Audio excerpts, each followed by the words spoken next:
Bien. Admitimos. Ok, bien, como le decíamos, estamos haciendo o tratando el tema de regresión lineal. Voy a partir con la presentación, donde nos quedamos en la última presentación. Este es lo último que dejamos en la presentación. Yo les recuerdo que nosotros siempre partíamos, esto es todo lo que escribimos en la clase pasada, la parte teórica. Nuevamente hoy vamos a partir con algo teórico y después vamos a trabajar con algunos ejemplos o con los ejemplos que están arriba en Canvas, usando RStudio. Ok, bueno, nosotros recuerden que siempre partimos y esa es nuestra partida siempre. El input de del modelo de trabajo con los datos parte con una tabla como esta, donde aquí tenemos las variables x1, x2 hasta xp, que le llamamos nuestras variables predictoras. Estas variables tienen observaciones. Básicamente, esto es lo que cada una es la observación número 1, observación número 2, hasta la observación número n. Hay n filas y cada fila para mí es una observación. ¿Es una observación de quién? De las variables. De las variables. Yo observo las variables y estas variables están relacionadas con una nueva variable que es una variable dependiente, una variable que queremos predecir sobre la base de las observaciones. Con esto queremos construir un modelo de regresión lineal, un modelo lineal. Cuando teníamos una variable, una única variable independiente y una variable dependiente, entonces nuestro modelo es simplemente la ecuación de una recta a la cual se le agregó un error, porque todo esto que está acá, esta parte que le habíamos dicho que era la predicción. Y todo el modelo consiste en minimizar los errores, es decir, minimizo estos errores. Y para minimizarlo, lo que construyo es las diferencias al cuadrado. Y por eso lo que intento minimizar es hallar los valores de alfa y de beta, tal que la suma de los cuadrados de los errores sea lo mínimo posible. Por esto este procedimiento se llama procedimiento de mínimos cuadrados. ¿Qué es lo que se obtiene a partir de esta minimización? Que, repito, ustedes lo deben haber hecho en inferencia. Se obtiene el valor del coeficiente, cómo determina el coeficiente, que relaciona la variable x con la variable y, es decir, la variable independiente con la variable dependiente, y coeficiente alfa, que tiene que ver con la intersección, con el eje de las y, o el valor base a partir de que si beta es 0, sería, básicamente va a coincidir con el valor promedio de las y. Si beta es distinto de 0, entonces básicamente alfa ya no coincide. ¿Por qué? Porque hay una recta y la recta es la intersección con el eje de las y va a ser distinto. Es decir, una de las cosas importantes que hay que darse cuenta es que el coeficiente beta tiene que ver con la covarianza de las dos variables. Es decir, si las dos variables son independientes, entonces la covarianza es 0 y beta sería 0. Y beta 0 implica que no hay una relación entre las variables. ¿Ok? Entonces, nuestro objetivo ahora, a partir en el día de hoy, es qué pasa con el caso donde no tenemos una única variable independiente, sino que tenemos p variables independientes. En este caso, nuestro modelo se escribe así, es decir, no únicamente hasta aquí sería con una única variable, pero ahora tenemos que incluir más variables. Esto yo lo puedo escribir, y ahora esta parte de la clase va a ser un poquito medio complicada, en el sentido de que van a tener que, vamos a tener que hacer un poco de cálculo. Déjeme, perdón, admitir varias personas que estaban esperando, en espera. ¿Ok? Ahora sí. Bien, lo que quería decir es que ahora yo voy a escribir esto de una forma un poco más compacta desde el punto de vista matemático, usando vectores y matrices. ¿Ok? Si ustedes se fijan arriba, aquí arriba, todo esto que está acá, todo esto en realidad yo lo puedo escribir como una gran matriz que le voy a llamar X grande, que va a tener n filas y va a tener p variables. Es decir, en vez de tener por separado, voy a tener una gran matriz que va a ser la matriz de mis valores predictores. De alguna manera va a ser mi matriz de mis valores predictores. Y puedo definir de este lado un vector que corresponde al vector de lo que yo quiero predecir, es decir, las variables que vamos a predecir o las variables dependientes. Es decir, puedo definir ahora, repito, una matriz de observaciones que le vamos a llamar matriz de observaciones, que va a tener n observaciones por p variables. Puedo definir ahora una nueva variable i que está compuesta por todas las variables de i1 hasta in, es decir, por todas las variables independientes, disculpen, dependientes que quiero predecir. Adicionalmente, puedo definir un vector beta que esté compuesto por beta 0, beta 1, etcétera, etcétera, etcétera, hasta beta p, que es el vector de todos los coeficientes que están aquí, desde beta 0 hasta beta p. Es decir, va a tener p más 1 filas, básicamente multiplicado por una columna, ¿sí? Ups, empezó a tener problemas, perdón, tengo un problema con cuando se pone así es porque no escribe bien, se escribe en el aire, no funciona. Tengo que reiniciar empieza, no sé por qué tiene este problema, un problema de memoria, no sé. Perdón, un segundito, chicos. Vamos a, perdón. Voy a quitar esto por un momentito y voy a volver a colocarlo porque, perdón, y ahora sí, voy a compartir nuevamente. Esto tiene que ver con un problema de memoria, no sé por qué pasa esto. Y no se escribe. Ahora sí, espero que ahora funcione. Ok, nuevamente, como les decía, voy a escribir ahora una variable que sea i1 hasta in. Ok, bien. Y este se llama un vector de valores, digamos, de variables dependientes. Y como les decía, había escrito un vector beta que no se grabó acá, que no se escribió, que va a ser desde beta 0 hasta beta p. Bien, entonces, con esta notación voy a tratar de escribir esto mismo que está aquí arriba, que está escrito en forma como abierta, con i, recuerden que i va desde 1 hasta n. ¿Qué tal si ahora escribimos esto? Otra cosa más, disculpen, este e lo voy a tomar como si fuese un vector de errores, donde hay n errores por cada observación comete un error, digamos, cada estimación de la observación se comete un error para hacerlo. Ok, perdón, a ver si ya están todos ya, si ya no tengo que meter a nadie más. Uno más. Ahora sí. Bien, cualquier cosa, chicos, ustedes me interrumpen y pregunten si es que se ve, ahora lamentablemente viene una parte media abstracta, pero al final vamos a tomar una fórmula y esa fórmula la vamos a aplicar nuevamente en R. Esa es como la idea. Y nuevamente, yo puedo escribir esto que está acá, lo voy a escribir en forma matricial de la siguiente manera. Y, que van a ser mis valores, estas y que están acá, esto, lo voy a escribir, segundo, lo voy a escribir de la siguiente manera. Voy a escribir mi gran matriz X, que va a tener n por p. Perdón, un segundito. Antes de hacer esto, observen que aquí yo tuve que agregar una nueva fila, de alguna manera, o sea, una nueva columna que corresponde al beta 0. Y el beta 0 es como si hubiese, en lugar de una X, como si tuviese un 1 aquí. Es decir, como si tuviese un 1 en esa posición. Entonces, para poderlo escribir de manera compacta, le voy a agregar a esta X una columna completa, pero de unos, que va a corresponder a la variable intersección.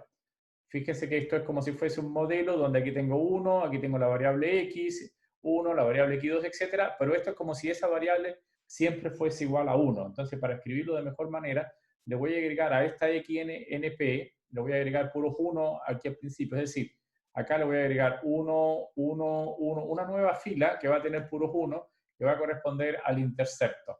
No sé si me logro explicar acá, pero justamente para poder escribir bien el modelo de manera compacta, lo voy a escribir así. Es decir, voy a agregar una nueva variable, una nueva x, que ahora va a ser xnp, lo que va a tener es simplemente una especie de un 1, una columna completa llena de unos, y en la otra parte va a tener la matriz antigua xnp. O sea, voy a reescribir esta matriz de esa forma. Un 1 en la primera columna. ¿Y eso para qué? Para que tener una matriz ahora, esta matriz va a tener, en vez de n por p, va a tener ahora n por p más 1. ¿Eso por qué? Porque voy a escribirlo de la siguiente manera. La i va a tener n filas por 1. La nueva matriz n va a tener n por p más 1. Y ese lo voy a multiplicar por beta. Recuerden que beta tiene p más 1 porque tiene un beta 0 arriba. P más 1 multiplicado por 1, porque es una matriz de una sola columna, más E que tiene n. Observen que esta matriz, si yo multiplico esto con esto, me va a quedar justamente n por 1, que es esto, n por 1, y va a tener n por 1 también. Es decir, esto que está acá es una forma compacta de escribir toda mi matriz completa, digamos. Y hoy estamos fatal con el programa. Cuando se quedan las líneas así, por favor, sorry, ups, es una complicación. No sé si nuevamente voy a tener que reiniciarlo. Tengo, parece que problemas de memoria en la matriz. Perdón, un segundito, chicos. Ya, ok. Bien, entonces, repito, mi modelo lineal o mi modelo de regresión lineal ahora lo puedo escribir de forma compacta usando matrices, donde este es un vector n por 1, de n filas por una columna. Este es un vector de n filas por p más 1 columna. Este es un vector de p más 1 filas por una columna. Y este es un vector de n por 1. Entonces, aquí no me queda una expresión compacta como si tuviese muchísimos valores. Entonces, voy a trabajar con esto. En realidad, ¿qué es lo que yo quiero hacer en general? Quiero encontrar los valores de beta, es decir, los valores de beta, tal que se minimice los cuadrados de los errores. Pero los cuadrados, como son vectores, voy a fabricar un vector que es E transpuesta multiplicado por E, que básicamente consiste en la multiplicación de ¿quién? De E1 hasta En multiplicado por el vector E1 hasta En. Y si yo hago esa multiplicación me va a quedar E1 al cuadrado más E2 al cuadrado más etcétera, etcétera, etcétera hasta En al cuadrado. Es decir, quiero minimizar esta expresión que ahora está escrito en forma matricial. ¿Ok? Entonces, mi objetivo es, vamos a encontrar todos los valores del vector beta tal que se minimice este valor que está acá. Repito, chicos, si hay alguna consulta, algún tema, ahí me lo dejan saber. Un segundo. Voy a poner los participantes y a dejar el chat abierto por si acaso. Si usted tiene alguna pregunta que hacer. Bien, entonces, ¿qué significa esto en principio? Lo que quiero minimizar ahora con respecto a beta es, voy a pasar este vector que está acá restándole a la y. Lo que quiero hacer es tomar y menos esta x beta, porque el paseto, voy a despejar el error, transpuesta multiplicado por y menos x beta sin transponer. Entonces lo que quiero minimizar es este producto vectorial en general. ¿Okay? Eso sería como mi intención para resolver el problema. Bien. Ahora vamos a usar algunas cosas de vectores para encontrar una fórmula general para beta. Mi objetivo es encontrar una fórmula general para beta. Bien, a partir de acá. Entonces voy a tomar esta función, voy a llamar una función de beta, que básicamente es y menos x beta transpuesta de y menos x beta. Y las multiplico.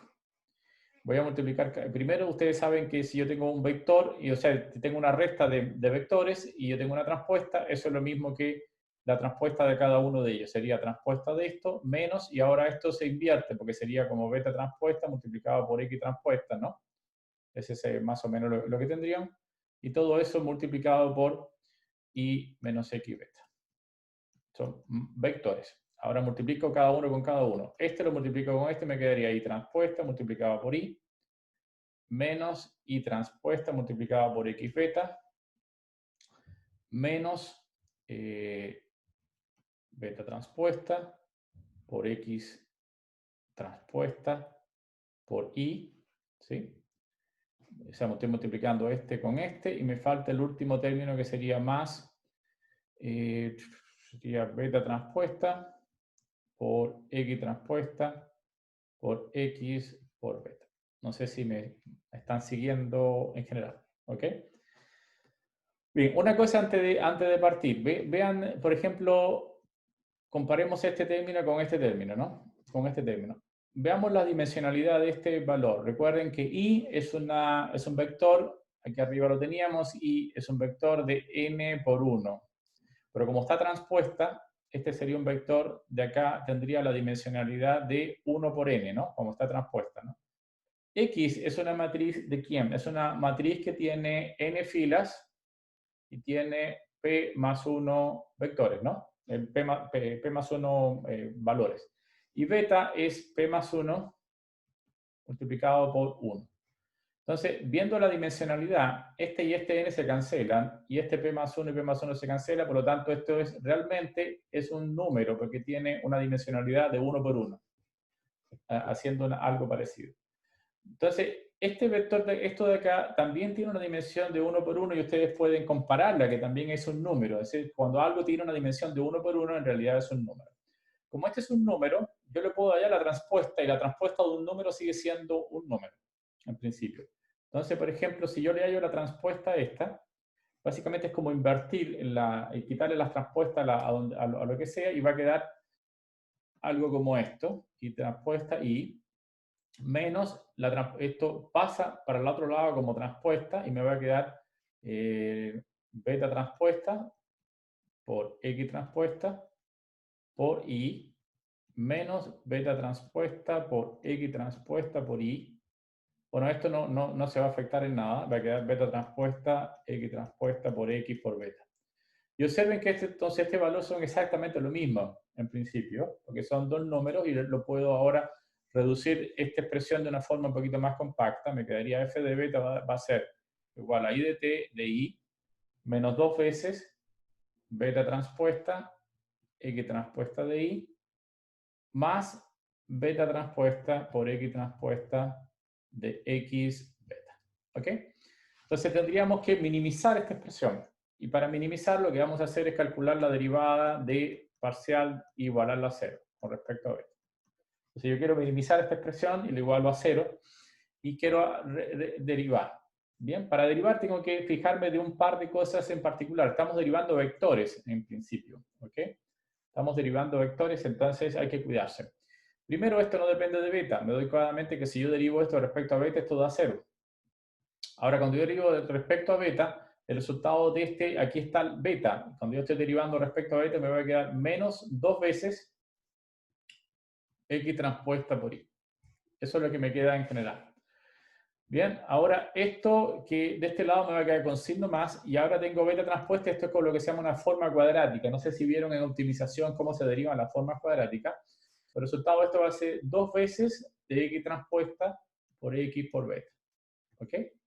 Lo que estoy utilizando acá es que esto es una forma cuadrática, al derivar con respecto a beta me sale ese resultado, igual a 0. Entonces, a partir de acá, yo tengo una fórmula, yo tengo que despejar beta a partir de acá, porque mi objetivo, recuerden, que es encontrar una fórmula para beta en general. ¿Ok? Y puedo, como todo está igualado a 0, puedo dividir todo por 2, puedo eliminar todo por 2, y puedo puedo pasar este que tiene signo menos, lo puedo pasar del lado de allá. Nos va a quedar entonces que tengo que x transpuesta por x por beta es igual a x transpuesta por y, porque pasé este del lado de allá, del otro lado. Y finalmente, para despejar beta, tengo que tomar la inversa de esta expresión que está acá. Es decir, beta sería igual a x transpuesta por x a la menos 1, multiplicado por x transpuesta multiplicado por y. Y esta fórmula que tengo acá me permite justamente hallar se me permite hallar justamente en la fórmula para hallar beta, en la fórmula para hallar beta. En principio se ve como horrible, pero es sencilla entre comillas. ¿Por qué es sencilla entre comillas? Porque X es mi matriz de observaciones, que es 1, por supuesto. X con mi matriz de observaciones. Eso es algo que yo conozco. Ese es mi input, esa es la primera cosa que yo conozco. Por lo tanto, esta matriz en principio yo puedo calcularla sin problema. La X en todas partes yo la puedo calcular. ¿Y qué cosa es Y? Bueno, básicamente son los valores que están al final. Quiere decir que con esta fórmula ya yo tengo completamente expresado lo que significa esa... o sea, ya yo puedo expresar el coeficiente beta sin ningún tipo de problema. Ok, recuerden que nosotros tenemos que hallar la aproximación, es decir, la aproximación de la Y. Y la aproximación de la Y es simplemente multiplicar este por este. Recuerden que nuestro modelo inicial, ya de nuevo, qué bueno, no falló. Disculpen. Nuestro modelo inicial era este. Y esto que está acá es lo que yo le llamo ese es mi estimador, y este es el error. Este es el estimador, es decir, lo que yo quiero estimar. Entonces, en principio, yo puedo decir que el estimador se escribe así. Y si yo conozco el valor de beta, puedo reemplazarlo en este punto de acá. Entonces me queda que el estimador, lo que yo estoy estimando, lo que estima mi modelo y no es el valor exacto, sino es el valor que estima, que simplemente se puede escribir con una fórmula bastante más complicada, porque puedo colocar todo este beta que está acá y reemplazarlo aquí. Se me va a quedar x transpuesta multiplicado por x a la menos 1 por x transpuesta por y.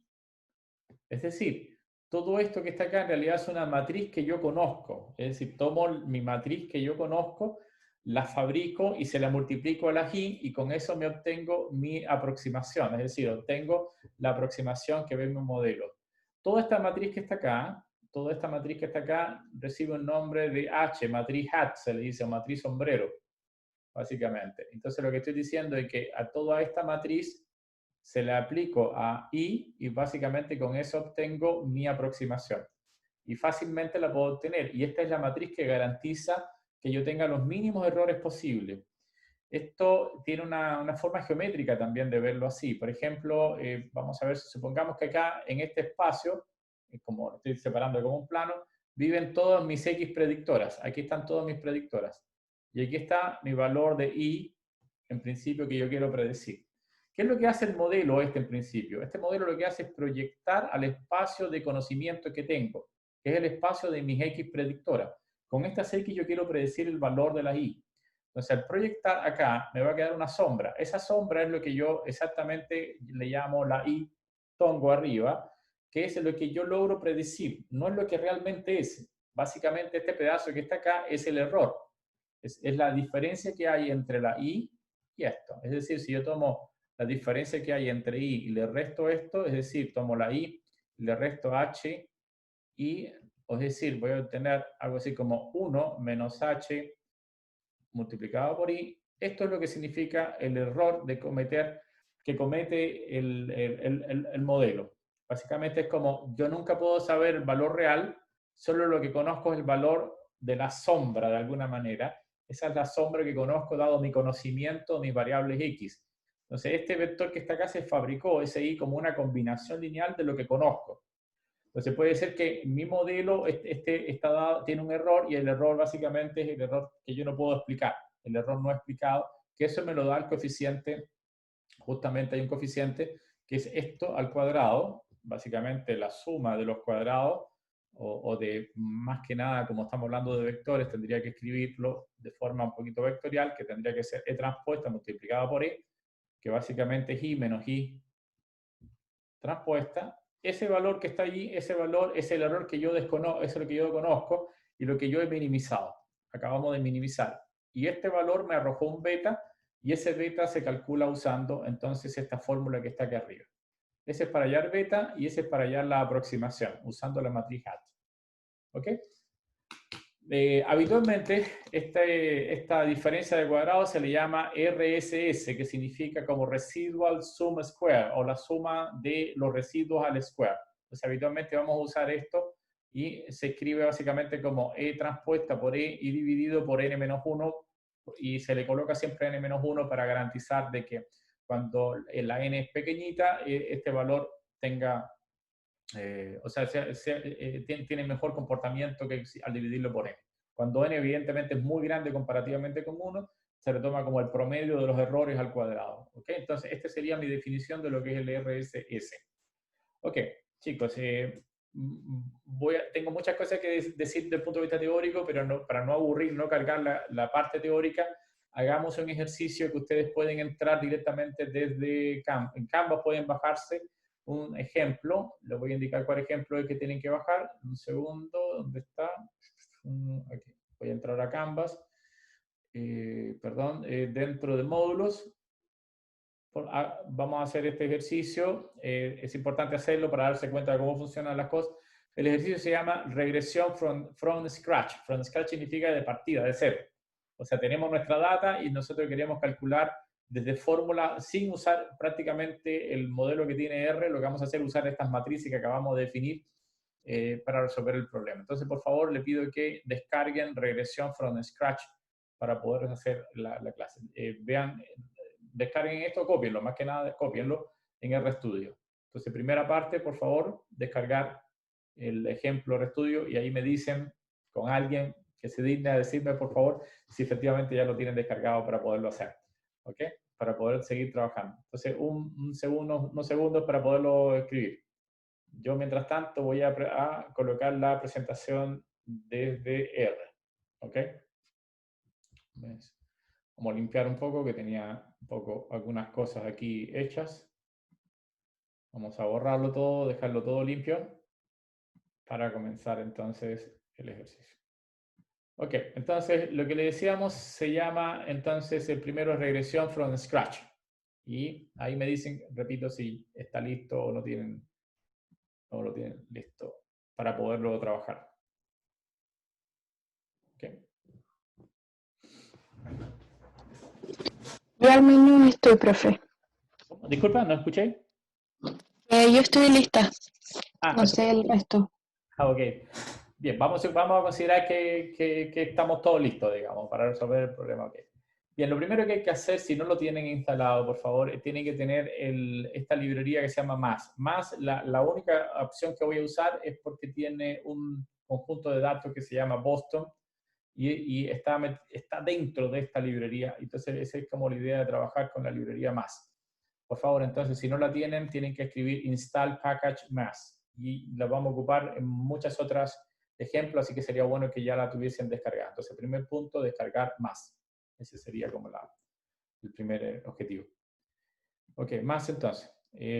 Install package, si no lo tienen, yo lo voy a Más, y mientras ustedes estén descargando, etcétera, yo les explico que dentro de Más hay una dataset que se llama Boston.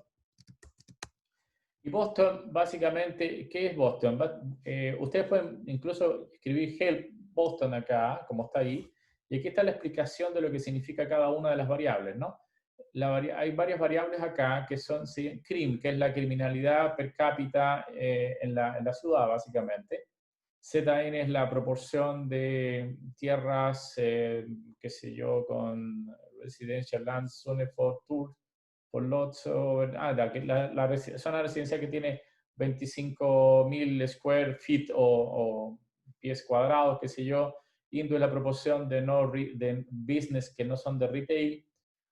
O sea, hay una serie de variables, más que nada. RM es el número promedio de piezas que tiene la habitación, la casa, la edad y la edad promedio de las personas, etcétera, que ocupan la casa, etcétera. Y nuestra idea es la siguiente: tenemos que predecir el valor medio de la casa en miles de dólares, ¿no? Más o menos esto es lo que significa valores medios de la casa. Entonces, la última variable es nuestra variable I, la variable que nosotros queremos predecir sobre la base de la observación de la criminalidad, de la edad y algunas cosas que también tienen, bueno, esto también los yankees son prácticos, pero algunos son medio extraños con sus cosas.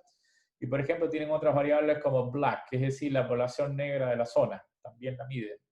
Y el stat es el lower status. Lower status es al revés. Ahí mientras mayor es el número, más bajo estatus tiene. Entonces, básicamente, depende de la distinta zona de Boston, así será el precio de la casa, digamos, ¿no?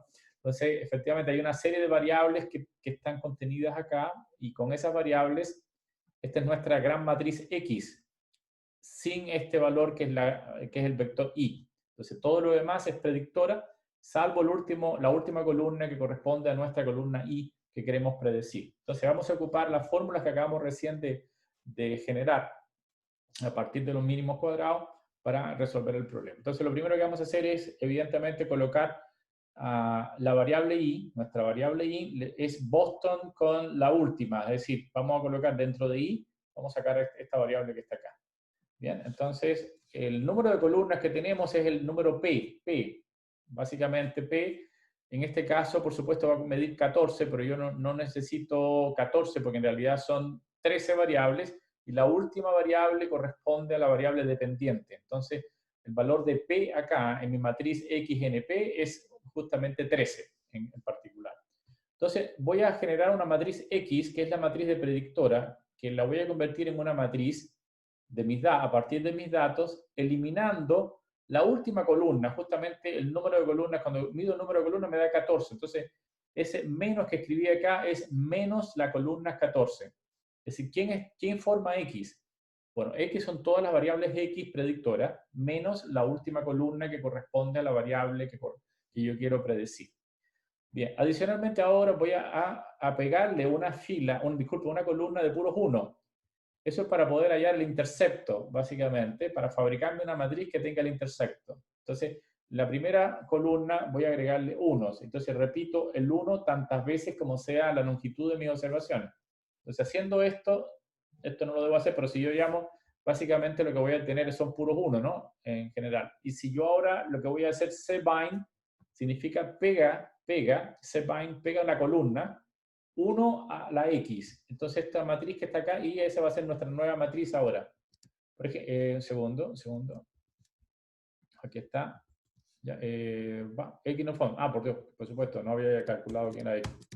Ya, entonces, cuando yo llamo, por ejemplo, get de X, se da cuenta que es las mismas variables que tenía antes, pero ahora tiene una nueva columna que se llama el intercepto, que va a tener puros 1. Eso es para poder usar las fórmulas que recién acabamos de resolver. Entonces, observen cómo se calculaban las betas. Las betas teníamos que tomar la inversa de la transpuesta multiplicada por x. Entonces, la inversa se escribe así como solve. Solve es x transpuesta por x a la menos 1. Entonces, esta expresión es básicamente x transpuesta por x a la menos 1. Eso es lo que es esa expresión. Lo multiplico por la transpuesta de EK y esto lo multiplico por y. Y esta es la fórmula que recién habíamos encontrado a partir de la derivación de los valores de beta a partir de los mínimos cuadrados. Ok, entonces, todo está dado, es decir, la X yo la conozco y el valor de Y también está bien definido, por lo tanto yo puedo calcular ahora mis valores de beta. Listo. Para hallar los valores de beta me lo voy a dar redondeado por 2, porque esto es una matriz y la multiplicación de matriz siempre puede darme muchos decimales, la multiplico por 2, imprimo las betas. Estas son mis betas. Entonces acabo de encontrar mis betas partiendo del intercepto, 36.46. Estos son los valores que yo tengo obtenido a partir de fórmulas que acabo de encontrar. Entonces básicamente esto es la aplicación de la fórmula deducida de los mínimos cuadrados. Bien, nuestro objetivo ahora es un poquito comparar qué es lo que hace R con lo que acabamos de hacer nosotros, porque en principio R tiene un muy bonito comando que se llama LM, que ustedes me podrán preguntar para qué hice esta fórmula que se ve como muy fea y por qué no nos quedamos con LM, porque LM ya en general es mejor, porque el R lo tiene incorporado. Bueno, básicamente lo que quería mostrar es qué significa ese comando LM, qué es lo que hace cuando yo llamo a LM, qué es exactamente lo que hace R para poder hallar el modelo en general. Lo que hace R es justamente calcular esta fórmula que está acá. Lo hace muy rápido porque es muy sencillo, entre comillas, para R. Para nosotros es difícil calcular la inversa de una matriz muy grande, pero no para un software en principio. Entonces, lo que vamos a hacer es correr el modelo LM con mi variable met, que es básicamente mi variable i, la variable que yo quiero predecir, colita de chancho, y observen que ahora yo le puse un puntito. ¿Qué significa ese puntito? Es cuando yo quiero considerar todas las variables.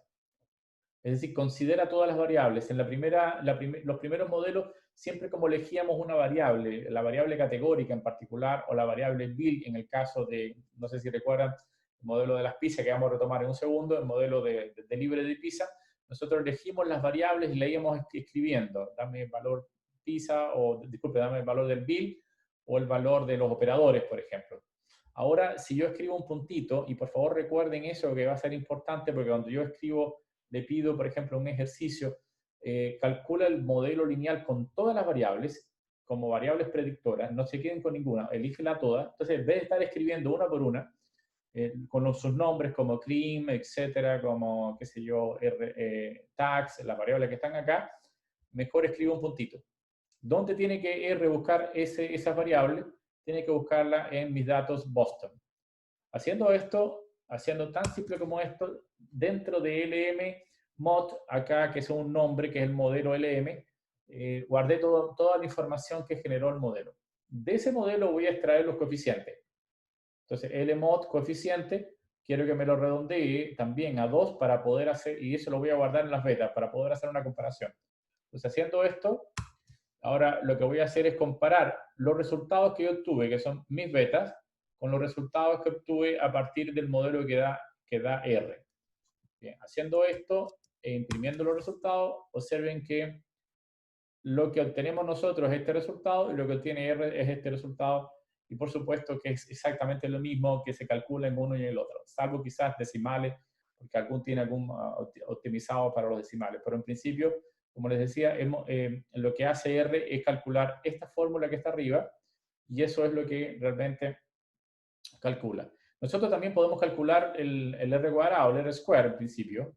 ¿Ok? En principio podemos definir la diagonal, y recuerden que la diagonal menos la matriz HAP, que en este caso le puse P, pero en la parte teórica le llamé H, este es el residuo, básicamente es el error aplicado sobre I. Entonces, esta es la fórmula de medir una diagonal, es decir, lo que acabamos de definir con E, ¿qué cosa es? E exactamente es una matriz diagonal. Bien, si ustedes se ven aquí, es un poco rara aquí la matriz, pero básicamente porque es una matriz muy grande, pero es puro 0 y 1 en la diagonal. Eso es lo que es la matriz E.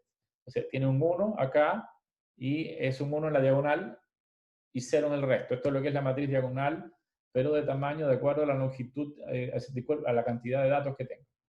Ok, ¿qué es lo que voy a hacer aquí? Construir la matriz HAT. Esa es la matriz HAT, básicamente. Entonces, construyo la matriz HAT y calculo el residuo. Una cosa que puedo ver es plotear el residuo. También puedo ver el ploteo y la distribución de residuos, en principio, cómo están destinados los residuos en general. Estrictamente hablando, lo que yo quiero es que los residuos tengan una distribución normal. Es decir, que se rijan por una distribución normal. Y mirando este boxplot que está acá, una pregunta para ustedes, a ver si más o menos manejan el criterio adecuadamente del boxplot. Mirando ese boxplot, ¿ustedes creen que eso es una distribución normal de los residuos o tiene alguna diferencia respecto a una distribución normal? Una pregunta abierta para ustedes, cualquiera que me Yo responda. diría que sí tiene, porque la media es 0 casi. Porque la media es 0 casi, sí, pero hay un pequeñito detalle. Sí, en eso que acabas de decir tienes toda la razón. La media es 0, pero tengo que fijarme en otras cosas más también. Si tuviese Tiene una una cola. Una Tiene una campana, cola. se comporta como campana más o menos. sí se compone como campanas, pero recuerden, observen estos valores que están acá, que están después de los bigotes. Después de los bigotes hay muchos valores que son atípicos.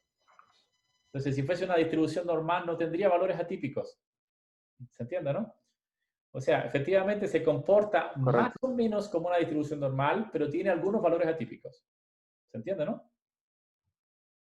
Sí, profe. Sí, profe. Ok, por eso les decía, cuando ustedes ven el boxplot, para que tener una distribución normal, tiene una caja perfecta con unos bigotes y sin valores atípicos.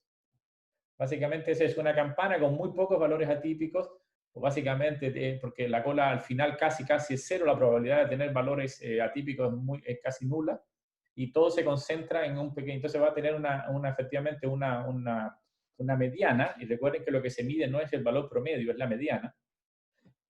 Otra de las cosas que tengo que fijarme es que la caja esté equilibrada, que la caja no esté desplazada. Si la caja está desplazada, significa que es asimétrica. Y aquí me doy cuenta que la caja no está desplazada, como que tiene una dimensión más o menos simétrica. Entonces, el boxplot es como una imagen intuitiva rápida de si tengo o no una distribución normal. Entonces, lo que yo calculo con estos residuos es que sí, se comporta bastante parecido a una normal, pero en algunos casos tiene algunos valores atípicos que tengo que cuidarme de que mi modelo. O sea, mi modelo puede ser bueno, o sea, es muy bueno si la distribución es completamente normal, pero si tiene algunas pequeñitas desviaciones, tengo que cuidarme un poco del modelo. Y eso es lo que voy a mostrar en un ratito, explicar un poco más sobre ese tema. Termino acá con este pedazo, por ejemplo, lo que quiero hallar el RSS, que yo quiero hallar los residuos, y este crossprod es una forma compacta de escribir en R la transpuesta multiplicada por sí mismo, un vector transpuesto multiplicado por sí mismo. Es decir, el error transpuesto multiplicado por E se escribe aquí, y uso crossprod, que es como el producto cruz, es un poco raro, no es un producto cruz exactamente, es un producto de E transpuesta por E. Y lo divido por la dimensionalidad de la data menos 1, esto es n menos 1. Y con eso construyo mi RSS. ¿Ok? Entonces ese es mi RSS. Ahora, hay una relación entre el RSS, nosotros le llamamos en la clase pasada la varianza no explicada. Entonces, 1 menos la varianza no explicada dividido por la varianza total es lo que le llamo la varianza explicada, o la razón de varianza explicada, o el square R, o el R square, o el coeficiente de determinación. Entonces, calculando, tengo un coeficiente de determinación de 0,74. Es decir, básicamente yo puedo calcular a mano el coeficiente, a mano lo puedo hacer. ¿Cómo lo hace R? Bueno, nosotros al llamar a sumario, me doy cuenta, busco el coeficiente de determinación. Aquí está el coeficiente de determinación, 0,74. Justo lo que acabamos de calcular nosotros en general, ¿no? Por supuesto que el sumario tiene mucha más información de la que nosotros calculamos a mano. En principio, nosotros podemos calcular a mano el R-square y adicionalmente calcular los betas, pero el sumario también me ofrece más información acá y la voy a explicar rápidamente. ¿Qué información me ofrece adicional? Bueno, adicional me pone, ustedes se fíjense en estos asteriscos. Estos asteriscos implican cuán chiquitito es el coeficiente P, disculpe, el valor de P, el p-value. ¿Ok? El p-value. Lo que hace el p-value es hacer una prueba estadística para mostrar si el coeficiente es distinto de cero. O sea, si ese valor que está acá es realmente distinto de cero. Entonces hace una prueba de hipótesis diciéndome, recuerden para recordar nuevamente, que si el coeficiente es cero significa que no hay relación entre la variable independiente y la variable dependiente. Es decir, la variable que yo quiero predecir no depende de eso. Mirando esto me doy cuenta, por ejemplo, que los precios de las casas no van a depender de esta variable indus, que no sé lo que es, tendría que buscar en las ayudas qué es lo que es indus. ¿Qué otra cosa me doy cuenta? Que el age, la edad de las personas que viven en esas casas no influyen en los precios. ¿Por qué? Porque es casi cero este valor, ¿no? De hecho es a la -4, y aquí no tengo ningún asterisco, significa que además el valor de P es 0,95. Quiere decir que significativamente no puedo decir que ese valor es cero o no, digamos. Disculpen, no puedo distinguir esto de cero. Por lo tanto, ese valor no va a influenciar en el precio de la casa. ¿Qué otra cosa no influye en el precio de la casa? Bueno, ya vimos indus, pero el resto de las demás cosas sí influyen en el precio de la casa. La criminalidad, en particular, vemos también la cantidad de población negra en la zona. El lower status también tiene un peso bastante importante también. Es decir, todo lo que sea asterisco son variables que de alguna manera influyen dentro del precio de la casa y son variables que debo considerar. Entonces, eso es lo que por eso es un aporte adicional que me da R. R hace un estudio también general. Ahora, como una de las cosas que yo quiero hacer ahora, en principio, ¿qué tal si ya el modelo está construido? El modelo está construido, está guardado en LM. Acá guardamos LM mod, ahí está mi modelo. Mi modelo está construido y guardado en LM. Ahora llega una casa cualquiera, o sea, tengo una casa que tiene esas características. La criminalidad es tanto, el ZN es 18, el INDU 235, esto que está acá, y yo no conozco su valor. ¿Qué es lo que hago? Me construyo un data frame que le llamo nueva data, con todo menos el valor de la I. O sea, tengo esos datos los inventé, los llamé de alguna manera. Una de las cosas importantes para que funcione el comando es que tiene que tener la misma estructura del comando digamos, del data frame que nosotros ocupamos para construir el modelo. O sea, no puede ser cualquiera, tiene que tener la criminalidad en el lugar, el ZN, o sea, haciendo lo mismo, pero no tengo el valor del precio. A partir de acá no tengo el valor del precio. Es decir, haciendo esto, y llamo head, este va a ser mis nuevos datos. Lo que tengo acá son datos nuevos, en principio. No conozco el precio. ¿Qué es lo que voy a hacer? Voy a tomar esos datos y se los voy a pasar a mi modelo usando el comando predict.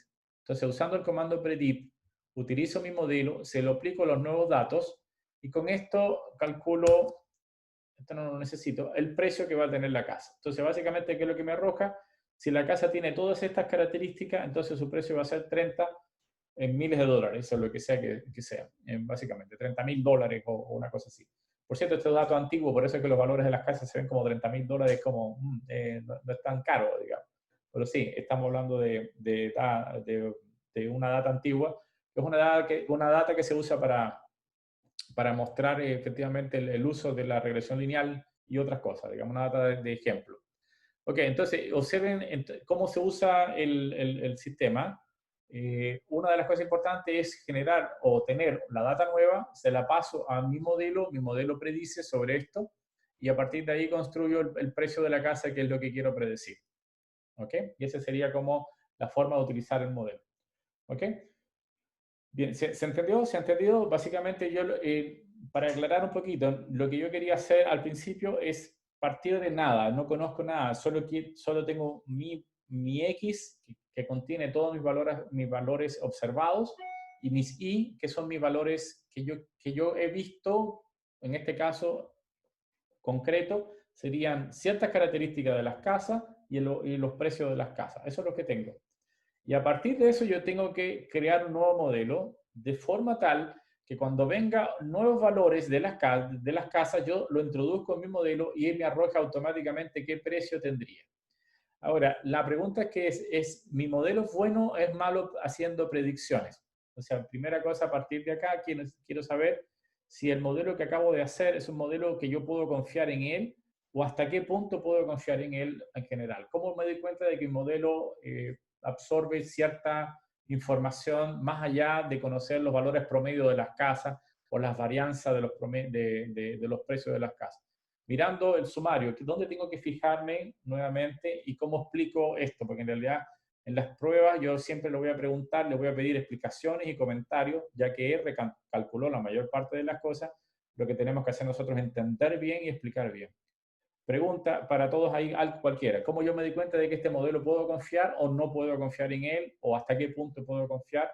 ¿En dónde lo veo? ¿En qué parte puedo verlo? Así, ¿alguien tiene alguna sugerencia? Mirando el sumario, por ejemplo, miro el sumario y... Con los valores P, con los asteriscos esos que están Ok, ahí. los valores P, los asteriscos tienen una característica. Me dicen qué variables son, digamos, significativas. Y lo que dices tú es cierto. Esos valores me dicen, por ejemplo, voy a hacer un ejemplo nada más, RM, que es el número de piezas que tiene, la habitación. Room, qué sé yo. Valor que tengo es 3.8, ¿sí? Y me da con un p-value de 2 a la menos 16, 10 a la menos 16, por lo tanto eso es 0, ¿no? Entonces el p-value es muy bajito. Entonces, ¿puedo confiar en este valor es distinto de 0? Sí. Primera cosa que me doy cuenta es que el número de piezas tiene una relación con el precio de la casa, lo cual les parece lógico. La pregunta ¿es una correlación de tipo positiva o negativa? Es decir, me fijo en el coeficiente. ¿Qué coeficiente positivo o negativo? En este caso. O sea, mi pregunta es, ¿cómo se relaciona el número de piezas con el precio de la casa? ¿De manera proporcional? Es decir, si uno crece, el otro crece, o al revés. ¿Qué queremos? Directamente proporcional. Cuando uno Directamente crece, proporcional. otro crece. ¿Dónde me di cuenta? En el signo. Por ejemplo, me doy cuenta de acá, por ejemplo, el lower status. ¿Ok? Lower status me da menos 5, que es negativo, ¿no? Básicamente lo que les decía, el estatus de lower status social es al revés. Mientras más alto tenga un lower status, significa que estás más bajo en la escala social.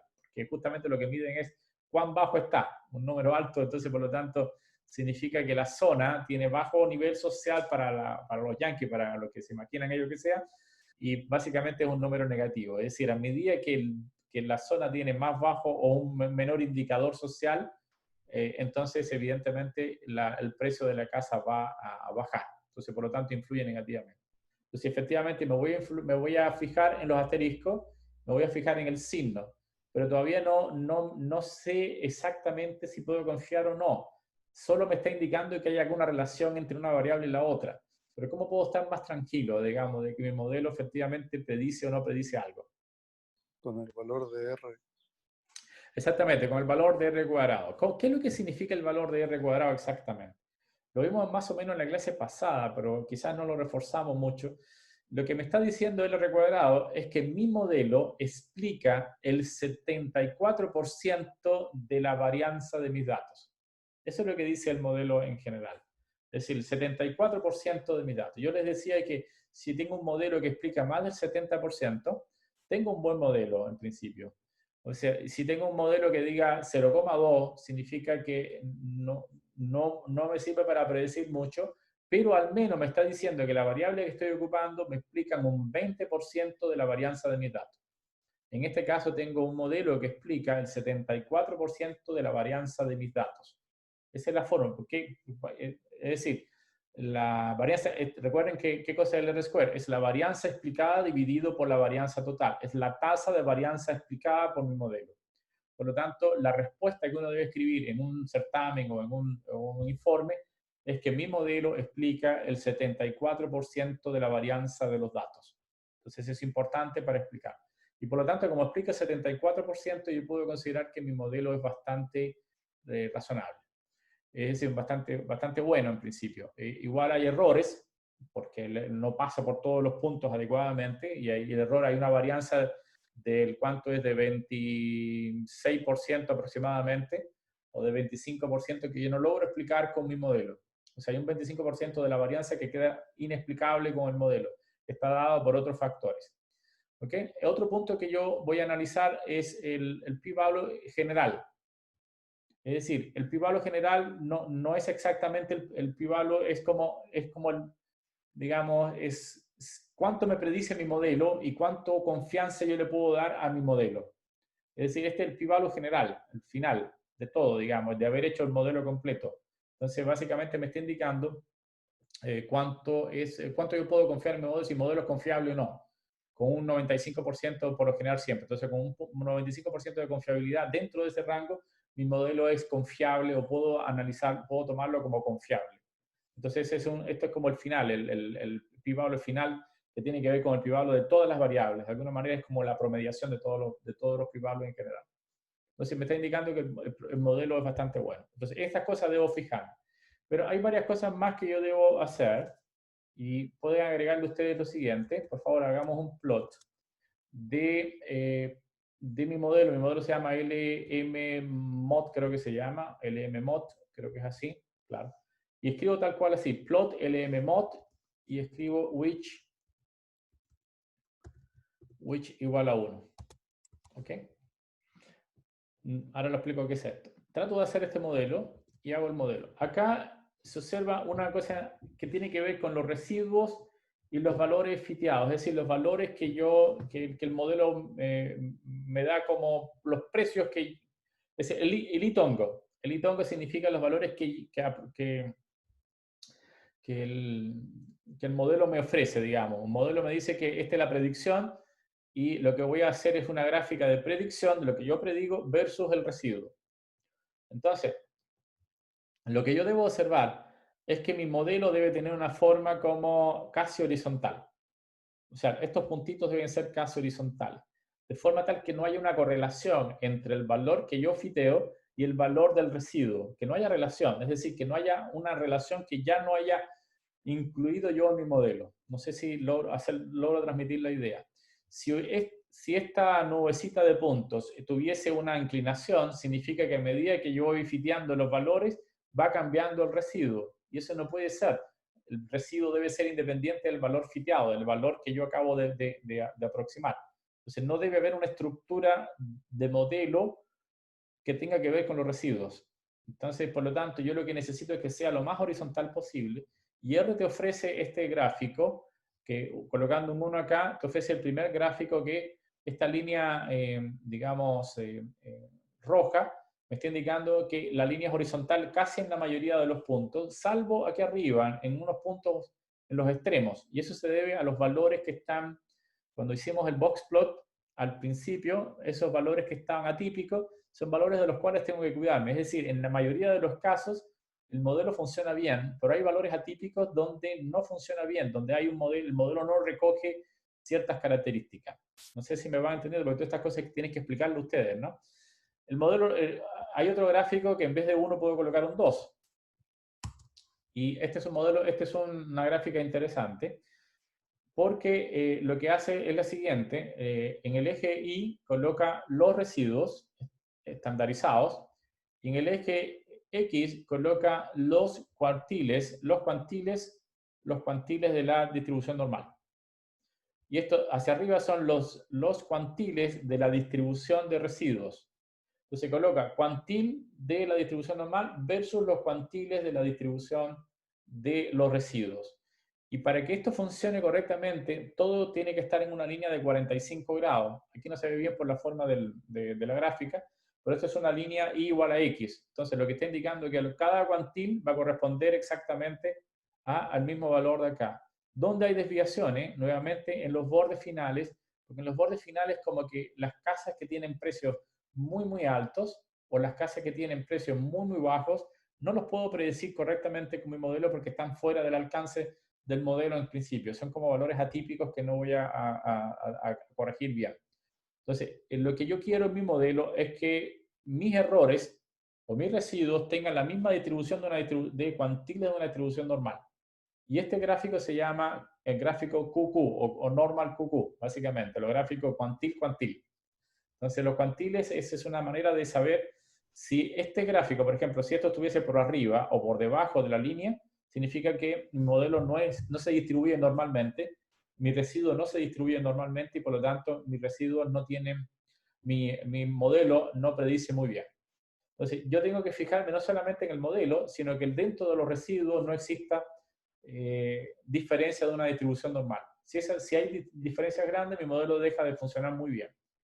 Finalmente, un gráfico más, el 3, el Wish 3, que esto nuevamente es lo mismo, pero con la línea estandarizada. Básicamente es los residuos estandarizados versus los valores fiteados. Por esto es lo mismo, una manera un poco mejor de verlo. Lo que yo necesito es que esa línea roja sea lo más horizontal posible. Si es una línea que tiene deformaciones, significa, olvídense, ese modelo no lo puedo ocupar, es muy malo el modelo. ¿Por qué? Porque deja demasiada estructura dentro de los residuos. ¿Ok? ¿Se entendió? Espero que se haya entendido todo este detalle para hacerlo.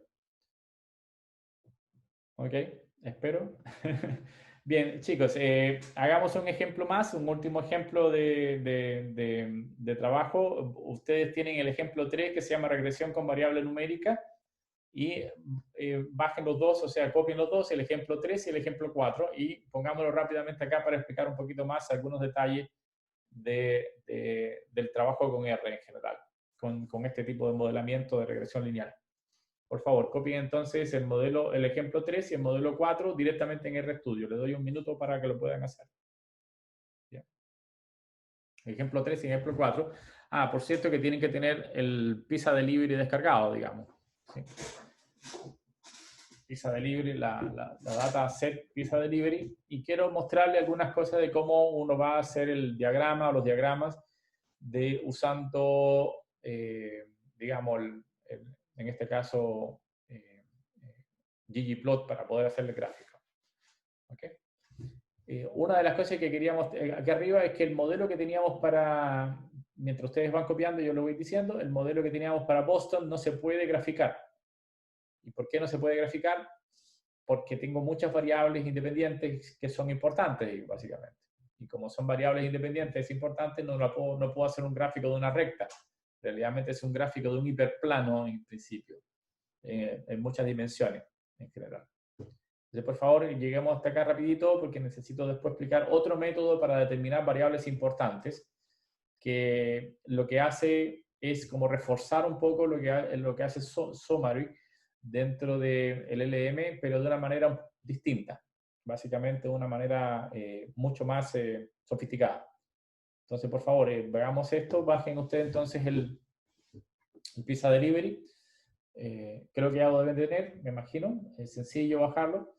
Voy a cargar Pizza Delivery, que es otra dataset. Voy a abandonar por un ratito el Boston y voy a cargar mis datos dentro de modelo de Pizza. Voy a construir un modelo que tiene una única variable, eso lo hicimos en la clase pasada, una única variable. Entonces, en este caso sí la nombro, no pongo puntito. No pongo el puntito porque puntito significaría considerar toda la data. Entonces, hago el modelo, lo voy a guardar en el modelo 2. Ya lo hicimos en la clase pasada, estos son los coeficientes. Cat, voy a hacer una gráfica y justamente lo que quiero fijarme en la gráfica.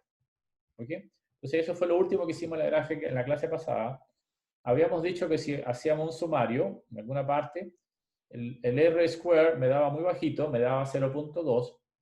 Eso significaba que mi modelo solo explica el 20% de la varianza de mis datos, pero como estoy ocupando una única variable que se llama Bill, significa que Bill explica el 20% de la data. Cuando hago la gráfica, me doy cuenta de que Bill pasa por esta gran nube de puntos, por lo menos por el 20% de los datos, o aproximadamente el 20% de los datos.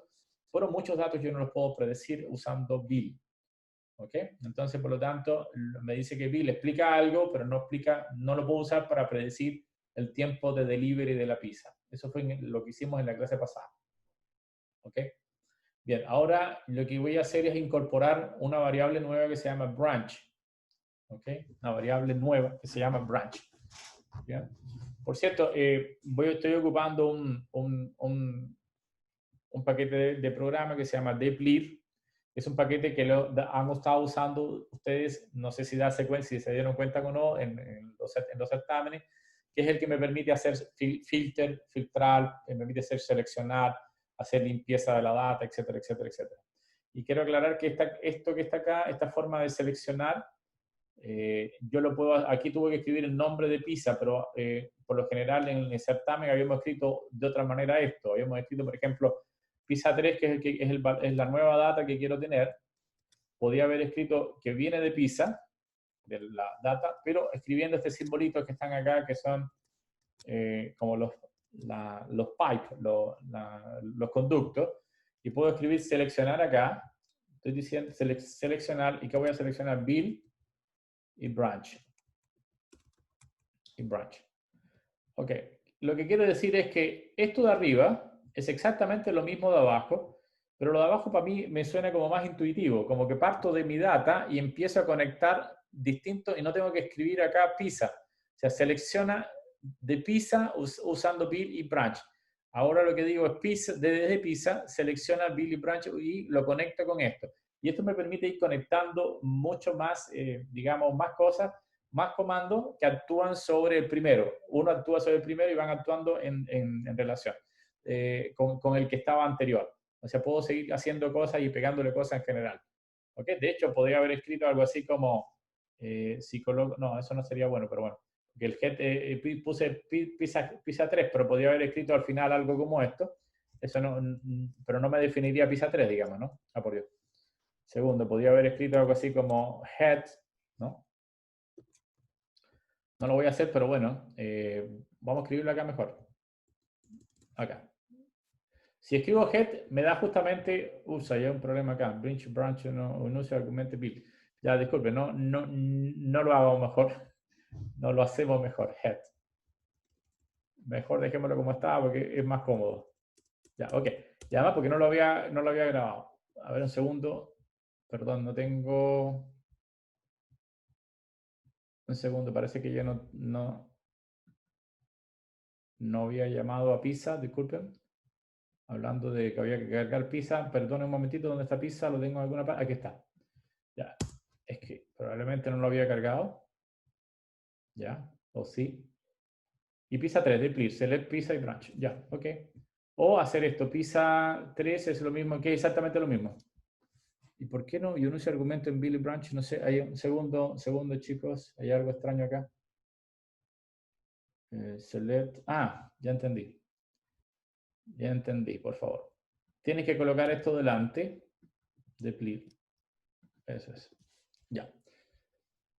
¿Y por qué delante? Por favor, sorry.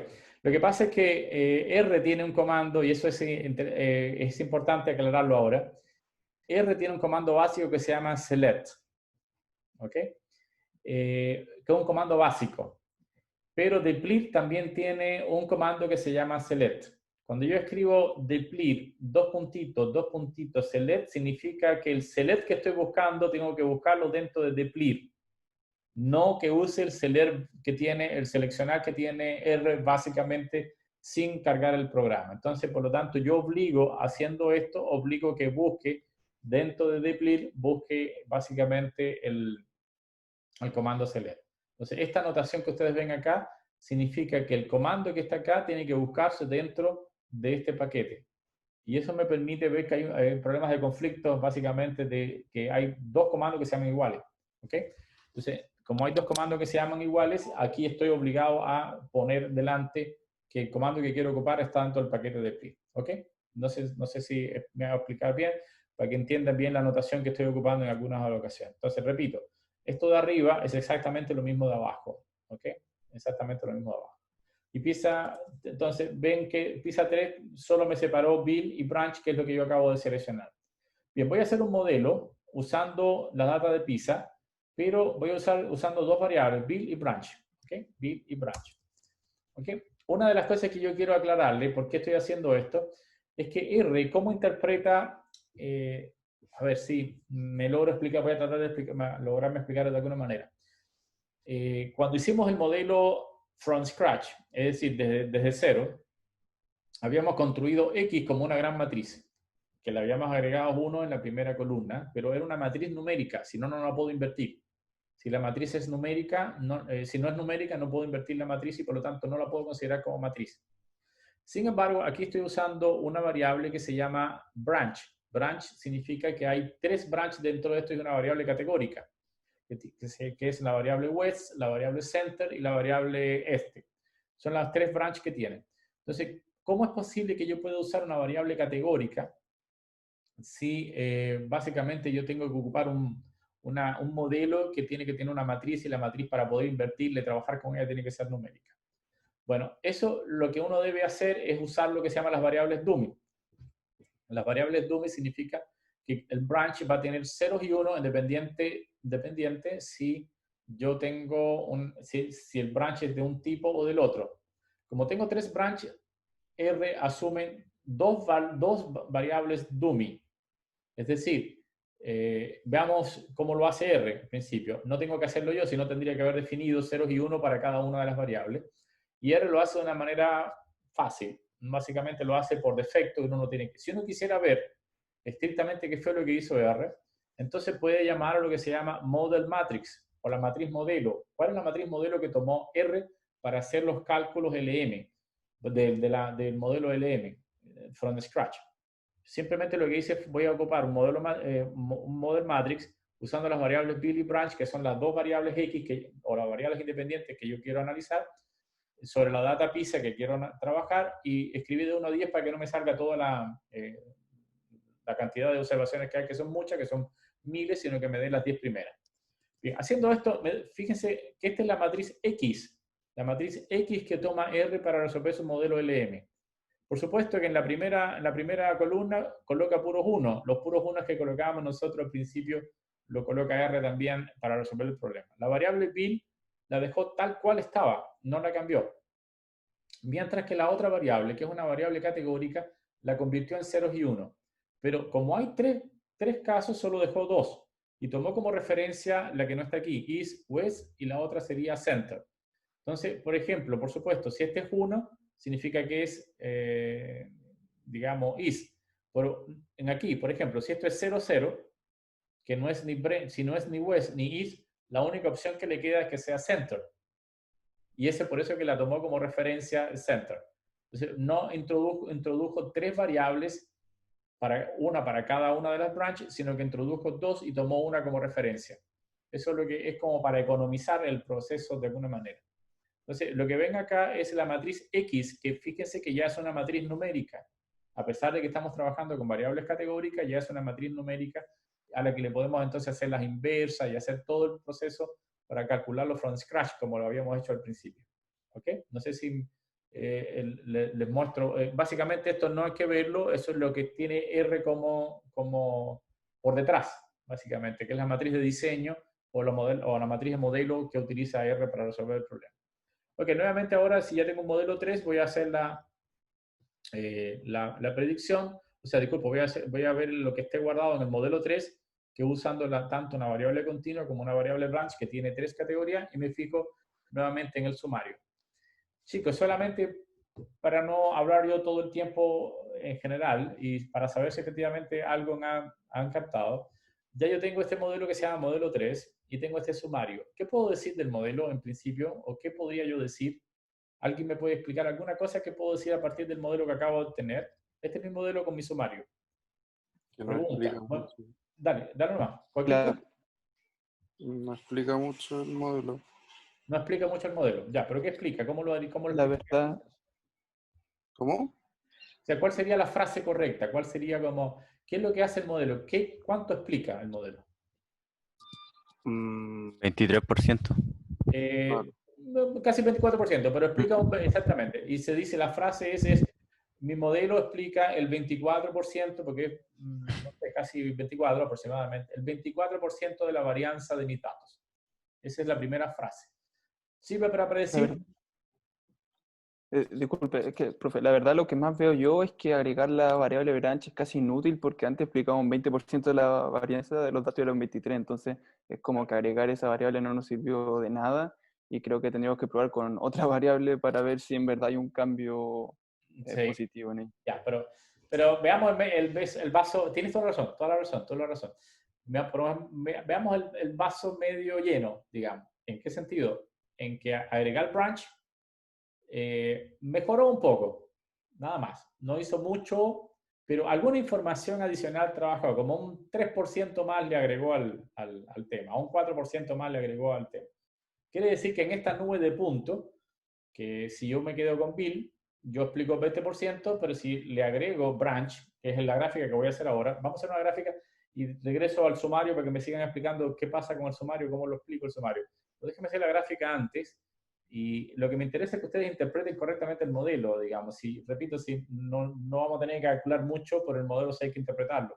Entonces, y lo que dice tú, ups, un segundo, que tengo que correr el modelo desde el principio. Ok, voy a ponerle zoom un momentito a esto y, perdón, voy a compartir solamente el zoom por un momento para ver la gráfica que se obtiene. Deben estar viendo ustedes una gráfica en general. Tenemos la misma nube de puntos, exactamente la misma nube de puntos, ¿ok? Lo que dices tú correctamente, al agregar branch no me produjo que yo pueda predecir correctamente esa nube de puntos, pero ahora tengo como 3 líneas distintas. Antes tenía una única que era Bill, y ahora tengo 3 líneas distintas y alguna explicación, alguna información adicional puedo sacar de esta línea. Repito, no es que mi modelo es, acabo de resolver el problema, ya tengo mi mejor modelo en general, pero ahora tengo alguna explicación un poquitito más adicional. Primero, de esos 3 branches, ¿cuál sería la que mejor trabaja? De las 3 branches, centra, este y oeste, ¿cuál sería la que mejor lo hace en principio como promedio en general, la que mejor lo El haría? este, yo creo. ¿Cuál? El este, yo creo. El este, yo creo. El este. Y uno lo sabe por qué. Porque, o sea, también por el sumario, porque el coeficiente que tenía, o sea, no rechazamos la hipótesis nula para partir en el este y para el caso del oeste no la rechazamos. Eso quiere decir que es probable que beta 0 sea 0. Ya, ok, exactamente. Ese es el primer punto. Pero adicionalmente vemos la gráfica, y la gráfica, lo que está en el eje vertical son los tiempos, y lo que está en el eje horizontal son los Bill. Lo que está diciendo es que para Bill, si yo tengo Bill como variable independiente, la variable, por ejemplo, este, hace que la recta esté un poquito más abajo que las otras dos. ¿Ok?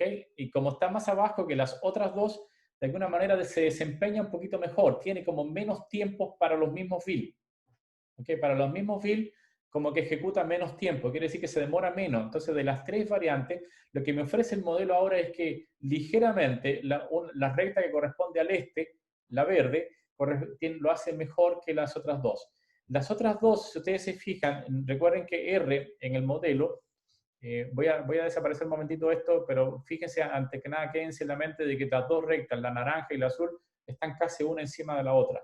¿Ok? Entonces voy a checar, voy a regresar al R normal y fíjense lo que me dice esto de acá. Básicamente me dice que brand is si es distinto de 0. ¿Qué significa eso? Que sí se diferencia de la que yo tomé como referencia. En la que yo tomé como referencia fue la centro, ¿ok? Que es la única que no está. Quiere decir que brand is tiene un desempeño que en porcentaje es menos 3 minutos menor que la otra. Por supuesto es menos. Como casi siempre, para el mismo bill tiene 3 minutos menos en llegada. Eso es lo que significa en promedio este valor acá. Mientras que branch wedge no lo puedo, el coeficiente no lo puedo distinguir de la que tomé como referencia, que es la centro. ¿Por qué? Porque esas dos rectas están muy pegadas una de la otra. Y como están tan pegadas en la gráfica, no podría distinguir entre las dos. Entonces quiere decir que ni brand west y brand centro trabajan muy parecido, no son indistinguibles, mientras que esta en promedio, como menos 3 minutos en promedio lo hace, para el mismo bill hace menos 3 minutos menos que el resto. Y eso es significativo en el sentido de que efectivamente eso ocurre. Eso es lo que está ocurriendo en general. Entonces, en principio, no despreciemos en general el modelo no es bueno, así, estrictamente hablando, no es un modelo que pueda predecir correctamente los tiempos de delivery, pero no me fijo tanto en eso ahora cuando el modelo es muy malo. O sea, cuando el modelo es muy malo, cuando tengo aquí del orden de 2%, 0,02, ese modelo es échenlo, bótenlo, no me sirve el modelo.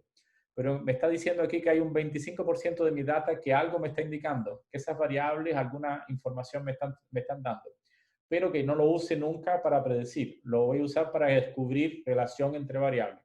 Entonces, esas son las dos opciones que tiene digamos, el modelo de regresión lineal. No solo sirve para predecir, sino que también sirve para ilustrar relaciones entre variables y cuánto es una variable más importante que la otra o no. Ok, chicos, podemos seguir conversando sobre el tema. Quería avanzar un poquitito hacia, bajen el ejemplo 5 rápidamente y que me quedan solamente 4 minutos, por favor, que quiero comentarlo, que es un ejemplo interesante. Ejemplo 5, por favor, que es la determinación de las variables importantes. Y además, cuando ustedes lo copien, tienen que bajarse una librería que se llama Caret. La librería Caret es una librería sumamente importante. Todos los métodos, no todos, digamos, pero una gran mayoría de los métodos de Machine Learning, por lo menos los clásicos, están guardados en Caret. Caret es una librería espectacular de R. El análogo en Python se llama scikit-learn. Scikit-learn es la variable, es el paquete que tiene por defecto Python para hacer los modelos de Machine Learning, mientras que R tiene un modelo que se llama Caret. Caret es el modelo por excelencia, o sea, es el paquete por excelencia que usa R para hacer los modelos de Machine Learning, y lo vamos a ocupar muchas veces dentro del curso. Entonces, por favor, instalen Caret rápidamente. No sé si se demoran, creo que no tanto. Depende del computador, evidentemente, y la conexión que tenga de internet. Por favor, rapidito, le quedan unos minutitos para poder terminar en tiempo. Y adicionalmente ver qué significa, cómo determinar las variables importantes. Mientras ustedes están descargando y colocando, yo les explico que voy a ocupar este método para trabajar con PISA. Nuevamente, voy a seleccionar del conjunto de datos, voy a dentro del conjunto de datos PISA, mi variable time, que es el tiempo que quiero predecir, branch, bill y operator. Esas son mis variables. De todas mis variables voy a concentrarme en, estas son mis variables independientes, que son branch, bill y operator. Ya habíamos calculado más o menos que bill tenía cierta importancia, que un 20%. Branch, no todas las branches son importantes, y operator no tenía ninguna importancia según lo que habíamos visto hasta ahora. Pero ahora veamos esto de una mejor manera, usando un comando que se llama, básicamente voy a entrenar mi modelo, ese es el comando que se llama train, y voy a usar esto, que es lo que se usa Caret, que se llama el control, básicamente el nombre que le ponga da lo mismo, pero son los parámetros que le voy a pasar a mi sistema. Chicos, no sé si me están siguiendo, si ya lo tienen ya para poder explicarlo, ya, rápido. Sí, profe. Sí, sí. Listo. Okay. Bien, básicamente, ¿qué es lo que hace? Lo que va a hacer esto, voy a repetir, el CB significa que voy a hacer lo que se llama cross validation. Va a tomar mis datos, los va a dividir en 10 partes, eso es lo que se llama el número 10, lo divide en 10 partes, ¿ok? Y esas 10 partes, una de las partes la voy a dejar fuera, no la voy a tomar, y las otras 9 las uso para entrenar mi modelo. Una vez que tengo mi modelo, trato de predecir lo que dejé afuera, que es una parte de ella, y predigo, y con eso construyo el R-square para ese valor. ¿Okay? Después hago lo mismo y lo repito 3 veces. Es decir, en vez de quedarme con una parte y las otras 9, entonces esta otra parte la vuelvo a integrar y saco otra como de testing. Y eso lo hago 3 veces, habiendo dividido en 10 partes mi dato. ¿Se entiende la idea? Eso es lo que se llama cross validation.